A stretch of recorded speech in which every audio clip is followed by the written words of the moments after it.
एक case study है। एक दोस्त हैं जो इंडिया में साइकेट्रिस्ट का काम करते थे, यानी कि थेरेपी देते थे लोगों को, और वो अपवर्क और फाइवर पे उनकी प्रोफाइल थी और $8 एन आवर में वो काम करते थे। तो अप्रॉक्सीमेटली 100 आवर्स का काम था, तो $800 बन जाते होंगे उनके महीने के। कभी 800, कभी 600, कभी 1000 ऐसे। और इंडिया के आराम से 80,000, 70,000, 60,000, 50,000 हो जाते हैं हर महीने। And that's what he was making. अब क्या होता है, ये यूके चले गए हैं और मुझे कह रहे हैं कि मुझे अपना फील्ड परस्यू करना है। मैं अपने फील्ड में ही रहना चाहती हूँ, मैं अपने फील्ड में ही रहना चाहता हूँ।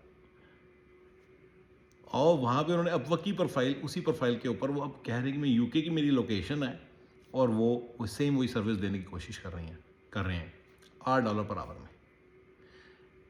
ठीक है ना, डॉलरों में ही रेट है। Stupidity, share stupidity. देखिए, ये जो बिज़नेस है ये इंडिया चला जा चुका। आपके सामने जब इंडिया में इसी काम को करते हैं ना, अब ये यूके का बिज़नेस नहीं रहा। ये यूके में करने लायक चीज़ नहीं है अब ये। अगर आप इसको यूके में रह के करेंगे तो गुर्बत आएगी, गरीबी आएगी, क्योंकि ये जॉब सामने सामने तो आपके इंडिया की, आपकी तो खुद इसके गवाह हो। तो ये लोगों को नहीं पता चलता वो क्या करते हैं कि वो इन्हीं जगहों पे जाके ना अपनी मतलब इन्हीं कामों को करने की कोशिश करते हैं जो वो इंडिया में करते थे। ये बिल्कुल एक स्टुपिडिटी होती है। यहाँ पे अलग किस्म के काम है। तो वो कहते हैं कि भाई यहाँ पे भी तो साइकेट्रिस्ट होते हैं। ये जो यहाँ का साइकेट्रिस्ट है ना, वो एक ऑर्गेनाइज सेक्टर के अंदर जो आप आता है, तो ऑर्गेनाइज सेक्टर में आपको फिर उस हिसाब से कोचिंग लेनी पड़ेगी, आपको डिग्रीज करनी पड़ेंगी, आपको पीएचडी भी करनी पड़ सकती है।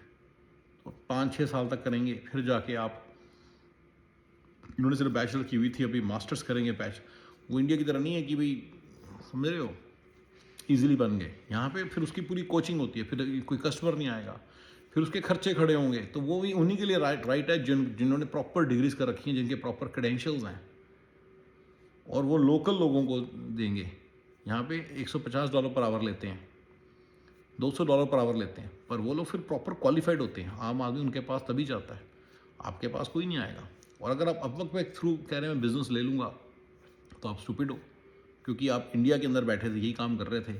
आप अपने खर्चे यूके वाले कैसे चला लोगे, या यूएसए वाले आप खर्चे कैसे चला लोगे इन कमाइयों से, राइट? तो यूके यूएसए में यहाँ के हिसाब से कुछ बने हुए काम जो आपको करने होते हैं, वो आप कर नहीं रहे हो। आप इंडिया वाला काम यहाँ से करने की कोशिश कर रहे हो। तो ये मेरे बेसिक प्रिंसिपल्स के अगेंस्ट है। बेसिक मेरा जो CSF के बेसिक प्रिंसिपल्स है, कंप्लीट सक्सेस फॉर्मूला के, तो उसके अगेंस्ट है। तो इसलिए आपने कभी भी, चाहे जो हो जाए, आपने कभी भी इंडिया वाला ही बिज़नेस यहाँ पे आके करने की कोशिश नहीं करनी। ठीक है ना? मैं इसके बारे में और केस स्टडीज़ दूंगा आपको, तो आप उन सबको देखना, आपको पता चलेगा भी क्या करना होता है यहाँ।